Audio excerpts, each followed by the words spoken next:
Hello, and you're listening to the Tiny Vet Podcast with me, Dr. Nicole Sue,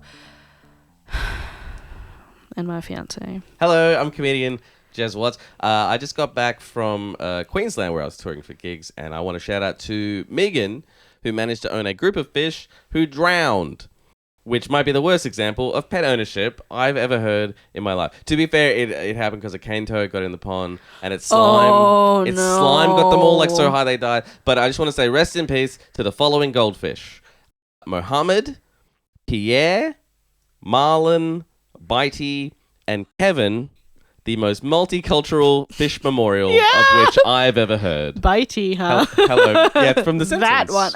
Oh. Yeah. But hello, Megan. I'm sorry. Please like and subscribe. I'm sorry. That will happen in Queensland. Yes, with the cane toads. I apologize. Many cane toads. I did not see any, but I heard some stories. Anyway, what are we talking about this week? The best way to secure your horse's future. Yes, okay. Why are you laughing? Oh, no, it's just, like, this will be cut out because we do it for levels and stuff, but Nicole was just talking about horses for 17 minutes while we were getting levels. Oh, when my friends were here, we talked about horses for 4 days. Absolutely. So, yes, all right. Hi, secure your horses. Hi, Gemma. Secure your horse's future. What do you mean by that? So, I am very aware, horses are expensive. Like, there's no other way around it. I'm very aware of this also. Yeah, painfully aware. Yeah. And I'm able to do it on the cheap. You can certainly do it a lot more expensive than I do, but that's the end of it. And even though, I love horses, I can't afford to have a horse I can't ride. Oh, no, of course not. Yeah. Even to have a horse that you do ride keeps you very poor. I think... Yeah, most other horses that or the horse owners at your agistment or whatever, they're all crazy. Quite wealthy people. I think you're the poorest of all. I have the worst car there. Definitely. Absolutely. You got the worst car in Melbourne, I think. But yeah, you do everything like very much on the cheap. The fact that you're a vet, you're able to do a lot of the care yourself, makes it sort of possible. And even then, I think realistically, that horse is the single most expensive thing in your life. Apart from rent. Yeah. Yeah, apart from rent, definitely is my next biggest expense. Yeah. And life is unpredictable. Like, 100%, if something happened to me, I actually may not be able to afford to keep him anymore. Mm-hmm. So, one thing that I always say, and I really like this, it's an old saying, is the best way to make sure to secure your horse's future is to make sure they are joy to handle, both on the ground and in the saddle. Right. Oh, you mean if you can't have your horse... If I die or something, yeah. Then your horse will not become glue. Yes. That's what you're saying. Yeah, because a horse that is a joy to handle on the ground in the saddle is always going to find a good home. So you're saying that Rocky is not okay once you're gone? He will be fine. He's lovely to handle on the ground. Very hard work, everyone, including you, says. To ride, yes. And that's because Rocky is a standard bred. I've brought him up from 2 weeks off the track. Sure. He did have a quick under saddle re-education. By an off-the-track retrainer, and then I pretty much took him up now to an adult rider's mount. Right. Yep. So, and actually his ground manners are really good. They've always been very good. It's just... what's ground manners? Oh, sorry. When you're not riding them, so leading them around. Right. Tying them up, making sure they stand there. They're not being... seems pretty chill. Yeah. So, they don't push you around. They don't, try and get away from you. Yep. That kind of thing. His ground manners are actually really good. Mm-hmm. And definitely, like, it kind of doesn't matter how talented your horse is on the saddle. If your ground manners are terrible, that horse is always going to be difficult to have. Yeah, okay. So let's say, I die or something and you can't afford to have a horse. I can't afford to have a horse. Yeah, absolutely. Yeah. So, even if I die and he has to be sold because, he is so good to handle on the ground. And yes, he's a quirky mount. He's not a beginner's mount. So but... funny hearing a horse owner like make excuses for their horses. Like no horse owner. Oh, he's done very well. I like to every now and then just call him a bad horse to see you react. It's not nice. Yeah. Okay. I think he's a very nice idiot. It's not smart. I'll give you that. Yeah. But if you did have to sell him, he'd actually find quite a good home. Yeah. So how do you how do you give a horse good ground manners? Like, So the nice thing with isn't that just a temperament thing, or kind of, yeah, but the nice thing with a lot of the off the tracks, so X-race horses, they have so much education before they even make it to the track. right? That a lot of them, despite their, they can be a bit fiery, they can be a bit jumpy, they actually have quite good ground manners. Yeah, okay. Because from the minute they're born, they see people.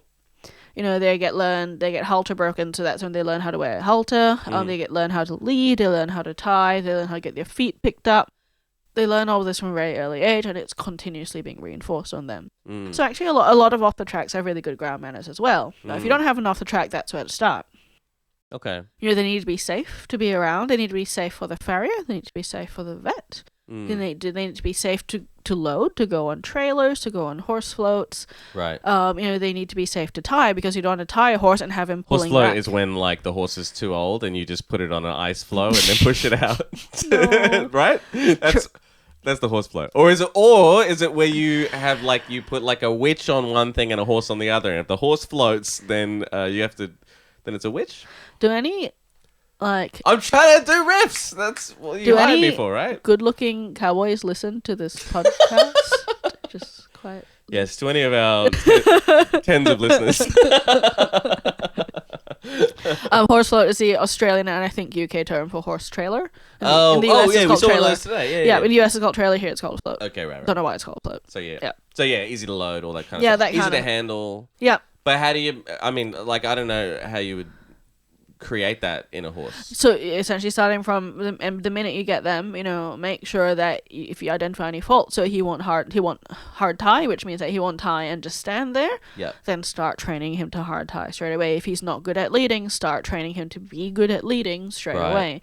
Because a lot of people overlook that. They go, "Oh no, I just want to get in the saddle and ride," or that, and then they neglect these things, and the horse is difficult to handle on the ground. Yeah, sure. And it's easy if you get the same because you don't buy a horse to lead it around. You buy a horse to ride, but it's still really important to instill these ground manners in your horse. Right. He's not pushy. He doesn't push people around with his shoulders. Some horses really do that. Yeah. And you see people, let them get away with it. Rocky definitely asks for a lot of carrots when I see him. He does ask for a lot of carrots. But he doesn't yes. like shove me. Which is No, nice. he doesn't shove you 'Cause because I he don't know how to- knows if he shoves someone, he's going to get in trouble. Yeah. His mother going to beat his ass. He even knows as well if he's about to do something naughty, he'll think of nipping me. Yeah. And you'll see him go for it and go, oh, no. And his little face is like, oh, I'm doing something bad. And he won't do it. Right. So teach him to do that kind of thing. So teach them manners secures their future. Yeah, absolutely. And again, under saddle, train him to stand when he's being tacked up. When the saddle and the bridle are put on him, you don't want him swinging around. You're doing that because that's potentially dangerous. If he's girthy, oh no, I just said. So in the horse. If he's a big fat horse? In the horse term, girthy is when he don't like the saddle being tightened, the strap. Oh, because he is fat? Usually? No, it's just a thing. Sorry, because he's big boned for a horse? Is that, you got to say it nicely? It's not fat. But yeah, he doesn't like having the saddle tightened. Because sometimes they'll turn around, they'll nip, and they'll be quite upset with you again. Right. Training him out of that, which I did. He was a bit girthy at first. And I did train him out of that. Training him to stand still while the rider gets on. That's a really big one. Training and stuff, I right? clicker train Rocky. There's lots of ways you can do it. I love clicker training because he caught on to that so quickly. Helps that he's very carrot focused. And I think it's a very nice way of doing it because his trigger word for clicker training, I didn't, because that's very confusing for them because it can also mean go faster. Right. I just use the word yes. Yeah. So sure. even when I'm in the saddle and he does a movement that he has, that he does well, I'll go yes. And that's an instant reinforcer that he goes, oh, okay, great, that's what she wanted. Right. Because a lot of retraining for them is just getting them to figure out what you want when you ask for this. Because it's very, very different from their racing.